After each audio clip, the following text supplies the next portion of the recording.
لوگ پوچھتے ہیں کہ ماہ حرام میں یعنی حرمت کے مہینوں میں لڑنا کیسا ہے؟ کہو اس میں لڑنا بہت برا ہے، مگر راہ خدا سے لوگوں کو روکنا اور اللہ سے کفر کرنا اور مسجد حرام کا راستہ خدا پرستوں پر بند کر دینا اور حرم کے رہنے والوں کو وہاں سے نکالنا اللہ کے نزدیک اس سے بھی زیادہ برا ہے، اور فتنہ قتل و غارت خون ریزی سے شدید تر ہے۔ جس آیت کا ترجمہ میں نے ابھی پڑھا ہے یہ بات ایک واقعے سے ریلیٹڈ ہے۔ رجب 2 ہجری میں نبی پاک نے 8 آدمیوں کا ایک دستہ نخلا کی طرف بھیجا تھا۔ نخلا کا علاقہ مکہ اور طائف کے درمیان میں ہے۔ نبی پاک نے اس دستے کو ہدایت فرما دی تھی کہ قریش کی نقل و حرکت اور ان کے آئندہ ارادوں کے متعلق معلومات حاصل کرے۔ جنگ کی کوئی اجازت حضور پاک نے نہیں دی تھی، لیکن ان لوگوں کو راستے میں قریش کا ایک چھوٹا سا تجارتی قافلہ ملا اور اس پر اس دستے نے اٹیک کر کے ایک آدمی کو قتل کر دیا اور باقی لوگوں کو ان کے مال سمیت اریسٹ کر کے مدینے لے آئے۔ یہ کاروائی ایسے وقت میں ہوئی جبکہ رجب ختم ہو رہا تھا اور شعبان شروع ہو رہا تھا، اور یہ بات ڈاؤٹ فل تھی کہ آیا حملہ رجب یعنی حرمت والے مہینے میں ہی ہوا ہے یا نہیں۔ لیکن قریش نے اور ان کے ساتھ ملے ہوئے یہودیوں اور مدینے کے منافقین نے مسلمانوں کے خلاف پروپیگنڈا کرنے کے لیے اس واقعے کو خوب شہرت دی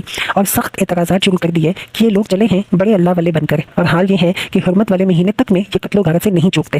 انہی اعتراضات کا جواب اس آیت میں دیا گیا ہے، اور جواب کا خلاصہ یہ ہے کہ بے شک ماہ حرام میں حرمت والے مہینے میں لڑنا بڑی بری حرکت ہے، مگر اس پر اعتراض کرنا ان لوگوں کے منہ کو تو زیب دیتا ہی نہیں جنہوں نے 13 سال مسلسل اپنے سینکڑوں بھائیوں پر صرف اس لیے ظلم توڑے کہ وہ ایک خدا پر ایمان لائے تھے، پھر ان کو یہاں تک تنگ کیا کہ ان کے یہ بھائی جلا وطن ہونے پر مجبور ہو گئے اور ہجرت کر کے مدینے آ گئے یا حبشہ چلے گئے، اور اس پر بھی وہ نہیں رکے اور اپنے ان بھائیوں کے لیے مسجد حرام تک جانے کا راستہ بھی بند کر دیا، حالانکہ مسجد حرام کسی کی پرسنل پراپرٹی نہیں ہے، اور پچھلے 2000 سالوں میں کبھی ایسا نہیں ہوا کہ کسی کو مکہ جانے سے روک دیا گیا ہو، خانہ کعبہ کی زیارت سے روکا گیا ہو۔ اب جن ظالموں کا نامہ اعمال ان کرتوتوں سے سیاہ ہے، ان کا کیا منہ ہے کہ ایک معمولی سی سرحدی جھڑپ پر اس قدر زور شور کے اعتراضات کریں، حالانکہ اس جھڑپ میں جو کچھ ہوا ہے وہ نبی کی اجازت کے بغیر ہوا ہے، اور اس کی حیثیت اس سے زیادہ کچھ نہیں ہے کہ اسلامی جماعت کے چند آدمیوں سے ایک غیر ذمہ دارانہ کام ہو گیا ہے۔ اس مقام پر یہ بات بھی پتہ رہنی چاہیے کہ جب یہ دستہ قیدی اور مال غنیمت لے کر نبی پاک کی خدمت میں حاضر ہوا تھا تو حضور پاک نے اسی وقت فرما دیا تھا کہ میں نے تم کو لڑنے کی پرمیشن تو نہیں دی تھی، پھر آپ نے ان کے لائے ہوئے مال غنیمت میں سے